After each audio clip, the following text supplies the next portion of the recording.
नमस्कार, मी ॲडव्होकेट मीनल. आज मी MP legal guidance मध्ये आपलं स्वागत आहे. आज मी तुम्हाला एक खूप असा चर्चित विषयावर, सध्या जो चर्चित विषय आहे त्याच्यावरती बोलणार आहे. कालच मी न्यूज मध्ये पाहिलं की एक इसम होता, तो पोलिसांशी वाद घालत होता. तर मास्क न घातल्यामुळे पोलिसांची वाद घालत होता. तर त्याचं म्हणणं होतं की मी माझ्या कारमध्ये असताना मी मास्क का घालायचा. तर मित्रांनो, आज आपला तोच याच विषयावरती मी तुमच्याशी बोलणार आहे. आणि मी तुम्हाला हे सांगणार आहे की मी माझ्या स्वतःच्या कारमध्ये मास्क का घालायचा. तर मी फर्स्ट तुम्हाला हे सांगते की दिल्ली हायकोर्टने वाहन चालवतानाही मास्क घालण्याचा निर्णय काही दिवसांपूर्वीच दिलेला आहे. तर त्यामध्ये न्यायमूर्ती प्रतिभा एम.एस. सिंग यांनी आपल्या निकालामध्ये म्हटले आहे की जर एखादी व्यक्ती जर ती आपल्या स्वतःच्या गाडीने प्रवास करत असेल, स्वतःच्या कारने जरी ती प्रवास करत असेल आणि ती स्वतः व्यक्ती ती एकटी त्या कारमध्ये असली तरी सुद्धा तो या व्हायरसचा, आपल्याला कोविड-19 या व्हायरसचा धोका असू शकतो. त्यामुळे त्यावेळी दिल्ली उच्च न्यायालयाने सांगितले की सरकारच्या या निर्णयाला समर्थन देत सांगितले की कारमध्ये एकट्या व्यक्तीने जरी प्रवास करत असेल तरी त्याने मास्क घालणे हे अनिवार्य आहे. आणि कोरोना व्हायरसचा प्रसार रोखण्यासाठी मास्कना आपण त्यांना सुरक्षा कवच असं संबोधले गेले आहे. त्याचप्रमाणे कोर्टाने म्हटले की वाहन जरी एक व्यक्ती चालवत असले तरी ती सार्वजनिक ठिकाण म्हणून त्याला कन्सिडर केलं गेलेलं आहे. की ज्यावेळेस आपण म्हणजे काय लोक काय म्हणतात, जर आपण कसं म्हणतो की सार्वजनिक ठिकाणी मास्क घालण्यासाठी सक्ती केलेली आहे, तर सार्वजनिक ठिकाण हे कार ही सार्वजनिक ठिकाणामध्ये बोलत नाहीये असं म्हणणं आहे. पण ज्यावेळेस हाच इश्यू ज्यावेळेस कोर्टासमोर आला त्यावेळी दिल्लीच्या हायकोर्टचे न्यायमूर्ती सिंग यांनी हे सांगितलं की ज्यावेळेस ह्या कोविड-19 या सिच्युएशन मध्ये सार्वजनिक स्थान होण्यासाठी हलणारी कार किंवा वाहन हे कन्सिडर केले आहे का नाही. तर त्यांनी मध्ये एखाद्या व्यक्तीने वाहन आणि कारमध्ये प्रवास केला असेल तर सुद्धा तो एकट्या असताना सुद्धा व्हायरसचा धोका असू शकतो. त्या व्यक्तीने कार किंवा वाहनात प्रवेश करण्यापूर्वी एखाद्या बाजारात किंवा कामाच्या ठिकाणी किंवा रुग्णालयात किंवा व्यस्त रस्त्यावर जाऊन भेट दिलेली असेल, अशा व्यक्तीस किंवा व्हेंटिलेशनच्या उद्देशाने एखाद्याने खिडकी ओपन केली म्हणजे खुले ठेवले असण्याची आवश्यकता देखील असू शकते. वाहतुकीच्या सिग्नलवरही वाहन थांबवणे आवश्यक असू शकते आणि अशा वेळी ती व्यक्ती खिडकी खाली आणून कोणती उत्पादने खरेदी करू शकते. अशा प्रकारे त्या व्यक्तीला रस्त्याच्या कडेला विक्रेत्यांसमोर आणले जाऊ शकते. जर एखादी व्यक्ती कारमध्ये एकट्याने प्रवास करत असले तर ती स्थिती कायमचीच नसते. म्हणजे कोर्टाने सांगितले, सिंगल बेंच जे होते न्यायाधीशांनी, त्यांनी पुढे सांगितले की ड्रायव्हर आता आत एकटाच आहे या टप्प्यामध्ये कारमध्ये, इतर वेळी त्या कारमध्ये दुसरे प्रवासी बसू शकतात. असं नाही की ती कार फक्त तो एकटा. आणि जो कोरोना व्हायरस आहे हा काही तासांपर्यंत तो राहू शकतो, काही तासानंतरही तो राहू शकतो. जर तो स्वतः प्रवास करत असताना त्यावर जो इन्फेक्टेड असेल तर त्याच्यामुळे बाकीचे जे घरातले लोक आहेत त्यांना त्याचा प्रादुर्भाव होऊ शकतो. तसेच त्याचप्रमाणे त्या कारमधून त्याच्या घरातली मंडळी किंवा कुटुंबातील वृद्ध सदस्य, मुले किंवा हेही येऊ शकतात हॉस्पिटलमध्ये किंवा एखादं भाजी घेण्यासाठी भाजी मंडईमध्ये जाऊ शकतात. त्याचप्रमाणे एखादा मित्र किंवा सहकारी तात्काळ जर आवश्यकता असेल तर त्यासाठी त्यामधून प्रवास करू शकतात. मग अशा व्यक्तीने जर मास्क घातला नसेल तर अशा व्यक्तीस त्या विषाणूचा संसर्ग होऊ शकतो आणि त्यानंतर त्याच्यासोबत तो बाकीच्यांनाही त्याचा संसर्ग होऊ शकतो. यामुळे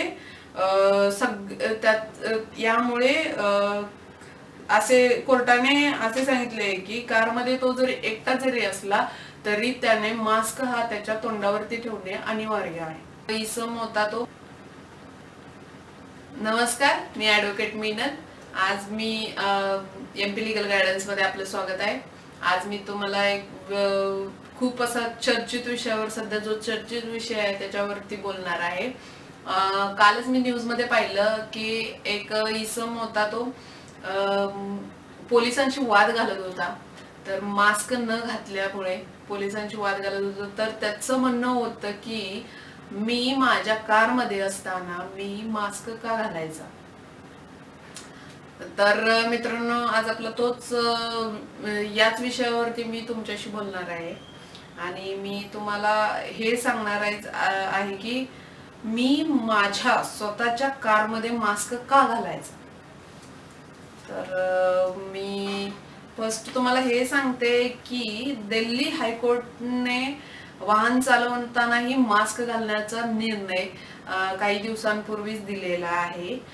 तर त्यामध्ये न्यायमूर्ती प्रतिभा MS सिंग यांनी आपल्या निकालामध्ये म्हटले आहे की जर एखादी व्यक्ती जर ती आपल्या स्वतःच्या गाडीने प्रवास करत असेल, स्वतःच्या कारने जरी ती प्रवास करत असेल आणि ती स्वतः व्यक्ती ती एकटी त्या कारमध्ये असली तरी सुद्धा तो या व्हायरसचा, आपल्याला कोविड-19 या व्हायरसचा धोका असू शकतो. त्यामुळे त्यावेळी दिल्ली उच्च न्यायालयाने सांगितले की सरकारच्या या निर्णयाला समर्थन देत सांगितले की कारमध्ये एकट्या व्यक्तीने जरी प्रवास करत असेल तरी त्याने मास्क घालणे हे अनिवार्य आहे. आणि कोरोना व्हायरसचा प्रसार रोखण्यासाठी मास्कना आपण त्यांना सुरक्षा कवच असं संबोधले गेले आहे. त्याचप्रमाणे कोर्टाने म्हटले की वाहन जरी एक व्यक्ती चालवत असले तरी ती सार्वजनिक ठिकाण म्हणून त्याला कन्सिडर केलं गेलेलं आहे.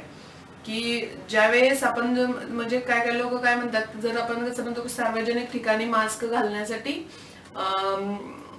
सक्ती केलेली आहे, तर सार्वजनिक ठिकाण हे कार ही सार्वजनिक ठिकाणामध्ये बोलत नाहीये असं म्हणणं आहे. पण ज्यावेळेस हाच इश्यू ज्यावेळेस कोर्टासमोर आला त्यावेळी दिल्लीच्या हायकोर्टचे न्यायमूर्ती सिंग यांनी हे सांगितलं की ज्यावेळेस ह्या कोविड-19 या सिच्युएशन मध्ये सार्वजनिक स्थान होण्यासाठी हलणारी कार किंवा वाहन हे कन्सिडर केले आहे का नाही. तर त्यांनी मध्ये एखाद्या व्यक्तीने वाहन आणि कारमध्ये प्रवास केला असेल तर सुद्धा तो एकट्या असताना सुद्धा व्हायरसचा धोका असू शकतो. त्या व्यक्तीने कार किंवा वाहनात प्रवेश करण्यापूर्वी एखाद्या बाजारात किंवा कामाच्या ठिकाणी किंवा रुग्णालयात किंवा व्यस्त रस्त्यावर जाऊन भेट दिलेली असेल अशा व्यक्तीस किंवा व्हेंटिलेशनच्या उद्देशाने एखाद्याने खिडकी ओपन केली म्हणजे खुले ठेवले असण्याची आवश्यकता देखील असू शकते. वाहतुकीच्या सिग्नलवरही वाहन थांबवणे आवश्यक असू शकते आणि अशा वेळी ती व्यक्ती खिडकी खाली आणून कोणतीही उत्पादने खरेदी करू शकते. अशा प्रकारे त्या व्यक्तीला रस्त्याच्या कडेला विक्रेत्यांसमोर आणले जाऊ शकते. जर एखादी व्यक्ती कारमध्ये एकट्याने प्रवास करत असले तर ती स्थिती कायमचीच नसते. म्हणजे कोर्टाने सांगितले, सिंगल बेंच जे होते न्यायाधीशांनी त्यांनी पुढे सांगितले की ड्रायव्हर आता आत एकटाच आहे या टप्प्यामध्ये कारमध्ये, इतर वेळी त्या कारमध्ये दुसरे प्रवासी बसू शकतात. असं नाही की ती कार फक्त तो एकटा. आणि जो कोरोना व्हायरस आहे हा काही तासांपर्यंत तो राहू शकतो, काही तासानंतरही तो राहू शकतो. जर तो स्वतः प्रवास करत असताना त्यावर जर इन्फेक्टेड असेल तर त्याच्यामुळे बाकीचे जे घरातले लोक आहेत त्यांना त्याचा प्रादुर्भाव होऊ शकतो. तसेच त्याचप्रमाणे त्या कारमधून त्याच्या घरातली मंडळी किंवा कुटुंबातील वृद्ध सदस्य, मुले किंवा हेही जाऊ शकतात, येऊ शकतात हॉस्पिटलमध्ये, किंवा एखादं भाजी घेण्यासाठी भाजी मंडईमध्ये जाऊ शकतात. त्याचप्रमाणे एखादा मित्र किंवा सहकारी एकदा तात्काळ जर आवश्यकता असेल तर त्यासाठी त्यामधून प्रवास करू शकतात. मग अशा व्यक्तीने जर मास्क घातला नसेल तर अशा व्यक्तीस त्या विषाणूचा संसर्ग होऊ शकतो आणि त्यानंतर त्याच्यासोबत तो बाकीच्यांनाही त्याचा संसर्ग होऊ शकतो. यामुळे असे कोर्टाने असे सांगितले की कारमध्ये तो जरी एकटा जरी असला तरी त्याने मास्क हा त्याच्या तोंडावरती ठेवणे अनिवार्य आहे. तर मला हे सांगायचंय तुम्हाला की तुम्ही मास्क घालणे हे तुमच्या स्वतःसाठी हे खूप आवश्यक, आता सध्या कोविडच्या 19 मध्ये खूप आवश्यक असं आपण हे एक आवश्यक हे असं बोलू शकतो याला. स्वतःच्या आणि आपण स्वतःची काळजी घेतोच, त्याचसोबत आपण परिवाराची ही आपल्या काळजी केली पाहिजे. कारण आपण जर इन्फेक्टेड होऊन घरी जात असू तर घरातले इतर व्यक्तींनाही आपण इन्फेक्टेड करू शकतो. त्यामुळे मला असं वाटतं की तुम्ही स्वतःच्या आणि परिवाराच्या सुरक्षेसाठी मास्क वापरणे अनिवार्य आहे. त्याचप्रमाणे न्यायालयाचे जे आदेश दिलेले आहे याचं पालन तुम्ही केलंच पाहिजे.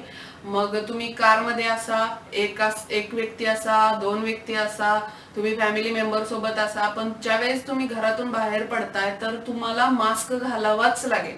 म्हणजे मास्क तुम्ही वापरा, काही फरक पडत नाही यामुळे.